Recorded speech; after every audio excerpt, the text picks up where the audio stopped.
제가 한 10년 전에 네. 사회초년생 때 좀 원룸을 전세로 들어갔는데 예. 들어갈 때 이 건물 담보로 대출이 잡혀 있었거든요. 네. 근데 이걸 공인중개사가 괜찮다고 하길래 그 예. 말만 믿고 들어갔다가 예. 이게 경매로 넘어가면서 이제 보증금의 소액만 제가 이제 우선 돌려받으셨어요. 변제를 받았고 예. 나머지 금액을 받지 못한 상황이거든요. 예. 근데 이제 건물이 이제 실제 소유주는 남편 쪽인 것 같은데 네. 명의가 부인으로 돼 있어요. 그러다 예. 보니까 부인이 가지고 있는 재산이 없어서 예. 제가 가지고 올 수 있는 게 없더라고요. 아, 그렇군요. 예. 좀 이것저것 많이 해봤는데 그동안 안 되셨군요. 법으로는 제가 뭐 할 수 있는 게 없어 보여서 거의 예. 반포기 상태거든요, 지금. 아, 그 당시에 일단 뭐 전세가 얼마셨나요? 전세금이? 예, 10년 전이었고 3,600에 들어갔는데 예. 그때 이제 소액 임차인 뭐 우선 변제가 1,600만 원이었던 시절이라서 예. 제가 2천만 원을 못 받고 이거에 대해서 이제 판결문까지 받아놓은 상황이거든요. 10년 전 근데- 일이고 판결문도 예. 있으시고 3,600 중에서 1,600만 받으셨네요. 예. 예, 알겠습니다. 우선 명확하게 설명 좀 해주셔서 천천히 풀어볼 수 있을 것 같은데 이성훈 변호사님, 예. 우선은 여기까지 얘기를 듣고 좀 예. 어떻게 풀어나가면 좋을지 좀 도움 주시죠. 예, 뭐 일단 판결까지 받으신 것 같은데요. 판결 언제 받으셨죠? 2009년에 받았습니다. 9월에. 2009년 9월이요. 예. 9월이요. 그 1차적으로 먼저 말씀드릴 것은 이 판결문도 시효가 있거든요. 예. 그 판결문은 판결 확정된 날로부터 10년이니까 지금 네네. 거의 10년 다 됐잖아요. 예. 예, 그러니까 이 채권을 계속 유지하고자 하시면 판결문을 받은 때로부터 10년 내에 다시 판결을 받으셔야 됩니다. 네네. 그러니까 그 시효를 연장하기 위한 소송이라고 하는데 예. 올해 그 시효가 완성이 될 것 같으니까 그 시효가 끝나기 전에 소재기를 통해서 다시 판결을 한번 받는 게 중요하고요. 네. 그 기간을 놓치면은 판결문이 휴지 조각이 될 수도 있습니다. 네네네. 예. 그리고요. 그다음에 이제 2천만 원을 이제 받아야 되는데 지금 이 돈을 받기 위해서 그 법적인 조치를 이 민사소송 외에 또 어떤 것들을 하셨죠? 뭐 남편의 재산은 제가 건드릴 수가 없어서 예. 뭐 부부가 생활할 때 집기들 있잖아요. 거기 딱지를 붙인다고 하죠, 보통. 그거를 법무사 사무실 갔다가 거기서 이제 권유를 해주셔가지고 한번 진행을 했었는데 예. 그때 처분 금액이 한 250 정도 나왔었는데 예. 그 집행관 분들 있잖아요. 뭐 그런 예. 분들 출장이라든지 전체 진행 비용이 한 100 얼마가 나와가지고요. 결과적으로는 제가 받은 게 적죠. 예. 그러다 보니까 이걸 또 했을 때 금액이 또 그만큼 나온다는 보장도 없어서 예. 지금 이것도 그냥 못 하고요. 예. 그냥 있는 상태입니다. 동산 경매까지 하셨고요. 예. 예, 그러니까 이 동산, 그러니까 가재 도구에 대한 이제 경매를 신청하는 건데 이게 사실 금액이 그렇게 많이 나오질 않아요. 그래서 이런 행동은 사실 채권을 확보한다는 의미보다는 채무자에게 압박을 가하는 수단으로 많이 사용되고 있지요. 그래서 이걸 언제 하셨는지는 모르지만 그 다시 시도하는 게 한번 생각해 볼 수 있는 것이요. 그러니까 돈은 적더라도 이렇게 이제 경매를 당하는 채무자 입장에서는 굉장히 심리적으로 압박이 되는 수단이거든요. 그러니까 그 수단도 한번 계속 활용하는 것도 방법이 될 수는 있습니다.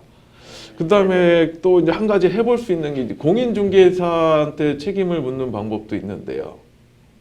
이거는 그때 저랑 이제 원룸이다 보니까 세입자들이 예. 또 있을 거잖아요. 예. 그분들하고 같이 찾아가서 항의를 했거든요. 예. 그래서 당시에 한 200만 원 정도 보상을 좀 받은 상황이거든요. 요것도 받으셨고요. 예. 예, 그럼 여러 가지 지금 많이 하셨고 법적인 절차들을 할 수 있는 것들은 많이 하신 것 같아요. 그러니까 공인중개사가 이러한 대출 경매 내용을 제대로 설명하지 않아서 피해를 본 경우에 공인중개사를 상대로 손해배상을 청구할 수도 있는데 지금 이제 200만 원 정도 받으셨다는 거 보니까 그 부분도 이제 어느 정도 합의로 종료를 시킨 것 같네요.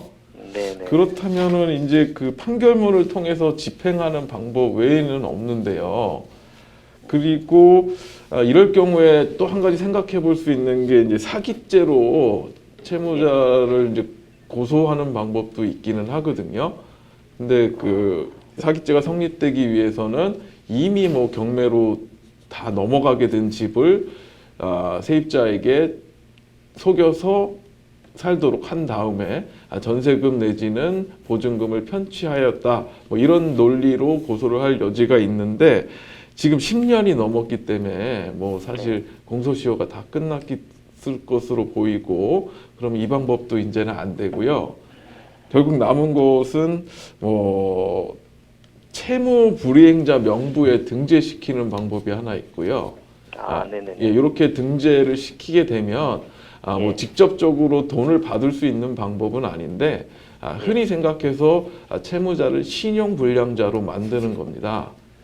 네. 물론 뭐 이미 다른 문제로 신용불량자가 돼 있다면 뭐 크게 압박이 되지 않을 수 있는데, 내 문제만 남아 있거나 몇 건 안 되는 경우라면 신용불량을 만드는 것도 채권을 확보할 수 있는 중요한 방법 중에 하나가 될 수 있고요.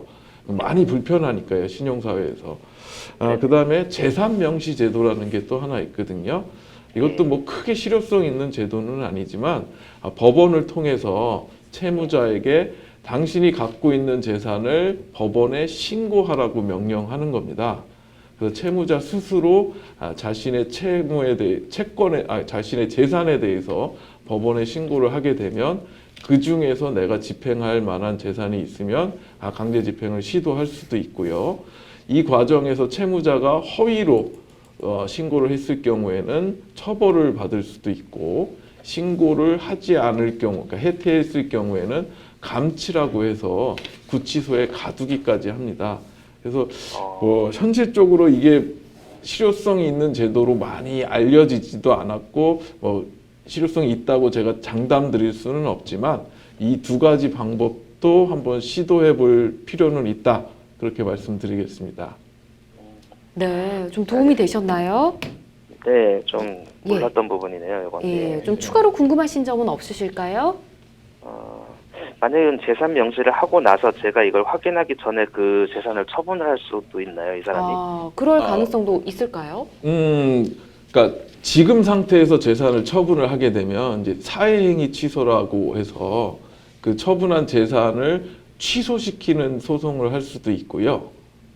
그 형법상 그러니까 강제집행 면탈죄로 또 처벌될 수도 있습니다. 그리고 뭐 그건 또 허위 신고가 될 여지도 있기 때문에 1차적으로는 한번 이 재산 명시를 신청해 보는 것이 좋을 것 같습니다. 네. 죄송한데 한 가지만 더 네, 여쭤볼게요. 어떤 점이 궁금하십니까? 제가 이분 네. 은행을 제가 잔액을 조회해서 가져올 수 있는 그런 제도도 있다 해서 알아봤는데, 네. 150만 원인가 그 밑으로 있는 거는 제가 뺏어올 수가 없더라고요. 이게 이건 법적으로 어떨까요? 맞는 건가요? 예, 그러니까 그 강제 집행이 불가능한 재산이 있는데요. 그러니까 채무자의 재산이라고 하더라도 이 사람이 최소한의 생계를 유지할 수 있는 비용만큼은 강제 집행을 못하도록 법에서 규정을 하고 있습니다. 채무자도 국민이고 살아야 될 사람이기 때문인데요. 채권자 입장에서는 좀 안타까울 수는 있지만, 그 최소 금액만큼은 강제 집행이 불가능하게 돼 있습니다. 알겠습니다. 좀 지금 말씀해 주신 거 가지고 좀 움직여 봐야 될 것 같습니다. 예. 네.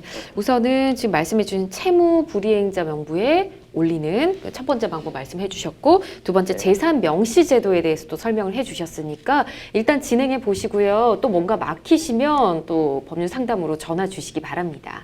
네, 알겠습니다. 예. 네, 잘 해결해 보시기 바랄게요.